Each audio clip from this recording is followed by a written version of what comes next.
Ladies and gentlemen of the media, welcome to this impromptu press briefing by the legal team of MAZI NNAMDI KANU. My name is Aloy Ejimako. I'm the special counsel to MAZI NNAMDI KANU. On my left is Nnemeka Ejiofor Esquire. Next to him is Jude Ugwanyi Esquire.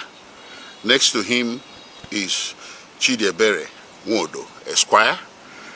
And on my right is Prince Mandela Umeborogu Esquire. Next to him is Ikenna Wangu Esquire. This is an observer member of the legal team with us today. Welcome one more time. We called this impromptu press briefing basically to recap on what happened in court on 24th September 2024.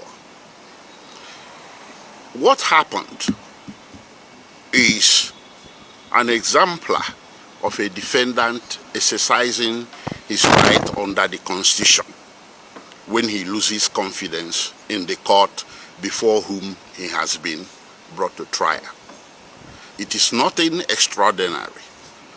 It didn't have to happen, but it happened for a reason. The reason is simple. We have contended, we have complained even in the media, and we have filed motions upon motions before the High Court, submitting evidence that where MAZI NNAMDI KANU is currently detained complicates his preparation for trial because of several unconstitutional incidents or conducts by the DSS. One, the DSS seizes our legal documents. Two, the DSS listens to our conversations.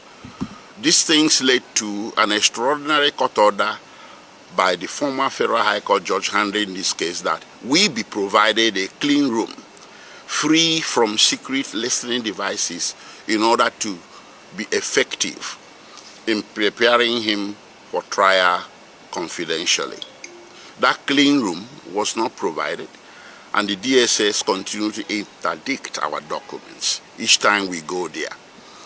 Under Section 36 of the Nigerian Constitution, this is wrong.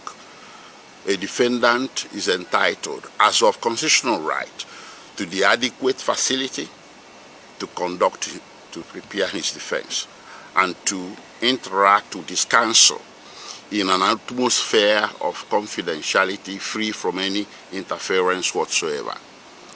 So given that DSS has become very stubborn in complying with these court orders, we did in fact file also a contempt proceeding which is pending before the Federal High Court. But there is no change in circumstance which made it impossible for us to prepare MAZI NNAMDI KANU for trial. So when on 24 September, the judge insisted that trial must proceed in the face of all these anomalies, our client had no choice. Not we as counsel had no standing to recuse the judge. It was our client, the defendant, that has the constitutional standing. So he rose up to exercise that constitutional right, because with this atmosphere of not being prepared for his trial, how could the judge insist that trial must continue? That was exactly what led to the loss of confidence in the judge and the request for recusal. I will stop here so far so that my other colleagues can give you other background to this case and why you are here today. Thank you. Thank you very much, gentlemen, and all lovers of freedom. My name is Nnemeka Ejiofor. I'm one of the lawyers to MAZI NNAMDI KANU.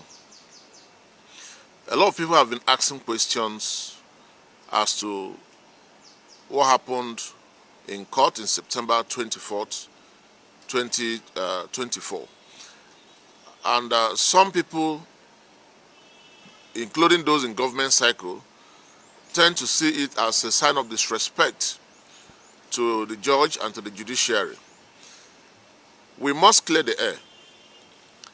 Everybody or any person who appears before a court of law must have that feeling of being in a secured environment where his or her rights will be protected.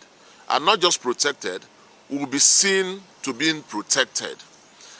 Once you are before a court and you do not have that feeling that your fundamental right is being protected by the court, then you have the right to request the judge to recuse himself.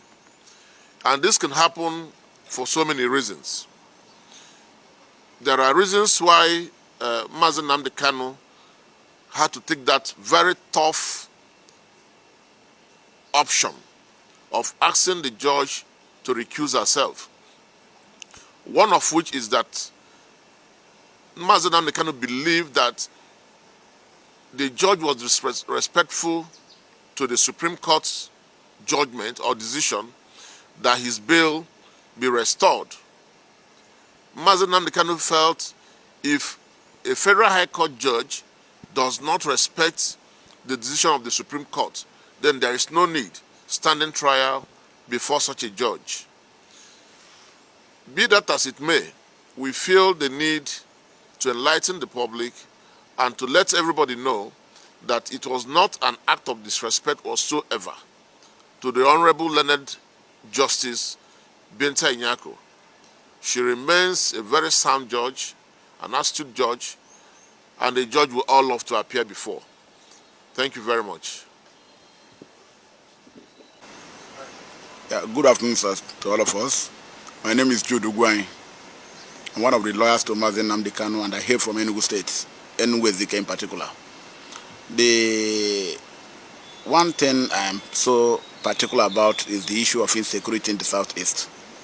This trial of MAZI NNAMDI KANU, no, the federal government is not ready to proceed with the trial because the southeasterners are the worst victim of the insecurity that bedeviled the nation.